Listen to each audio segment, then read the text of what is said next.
இலங்கையில் 4 லட்சம் வேலைவாய்ப்புகள் வெற்றிடம். அமைச்சர் சுனில் அந்துணத்தி.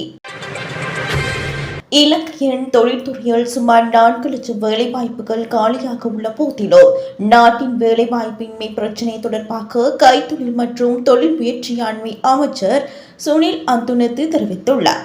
கொழும்பில் வியாழக்கிழமை ஊடகவியலாளர் சந்திப்பில் கலந்து கொண்டு கருத்து தெரிவிக்கும் போது அவர் மேற்கண்டவாறு குறிப்பிட்டுள்ளார். அங்கு அவர் மேலும் தெரிவிக்கையில், நாட்டின் பொருளாதாரம் ஒரு முரண்பாடான சூழலை எதிர்கொண்டுள்ளது.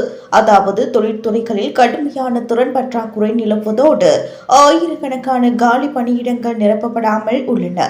இருப்பினும் தகுதியான தொழிலாளர்களை கண்டறிவதில் தொழில்துறை தலைவர்கள் பெரும் போராட்டங்களை எதிர்கொள்ள வேண்டியுள்ளது.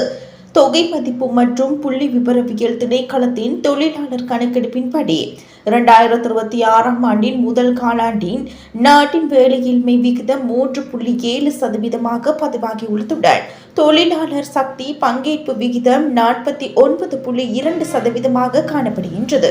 இது கடந்த ஆண்டின் காலாண்டுடன் ஒப்பிடும்போது தொழிலாளர் சக்தி பங்கேற்பில் மெதுவான வளர்ச்சியை காட்டுகிறது. தொழிற்சாலைகளும் சேவை வழங்கல் நிறுவனங்களும் தமக்கு தேவையான ஊழியர்களை கண்டறிவதில் சிரமங்களை எதிர்கொள்வதற்கு வேலை சந்தையில் உள்ள வேலை தேவையுடையோரின் திறன்களும் தொழில்துறையின் உண்மையான தேவைகளுக்கு இடையே நிலவும் பாரிய இடைவெளியே முக்கிய காரணமாகும். அதாவது தற்போது வேலை இல்லாமல் இருக்கும் நபர்களிடம் குறிப்பிட்ட அந்த வேலைகளுக்கு தேவையான தொழிற்தகமைகளும் தொழில்நுட்ப நிபுணத்துவம் இல்லை என்பதே யதார்த்தமாகும். இந்த சவாலை எதிர்கொள்வதற்காக வெளிநாட்டு ஊழியர்களை எளிதில் வரவழைப்பது அரசாங்கம் தயக்கம் காட்டுகின்றது. இலங்கையின் தேவைகளை முதலில் நாட்டிற்குள்ளேயே பூர்த்தி செய்யப்பட வேண்டும்.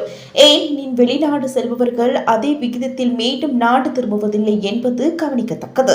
இந்த திறன் இடைவெளியை முற்றிலுமாக குறைக்கும் பொருட்டு தொழிற்பயிற்சித்துறை மற்றும் பல்கலைக்கழகங்களுடன் தொடர்ச்சியான கலந்துரையாடல்களை அரசாங்கம் முன்னெடுத்து வருகிறது. பயிற்சி வழங்குநர்கள் எப்போதும் வழக்கமான பாடநெறிகளை வழங்குவதை விடுத்து தொழில்துறையின் குறிப்பிட்ட மற்றும் அத்தியாவசிய தேவைகளுக்கு ஏற்ப பயிற்சி திட்டங்களையும் பாடத்திட்டங்களையும் மறுசீரமைக்க வேண்டும் என அறிவுறுத்தப்பட்டுள்ளது.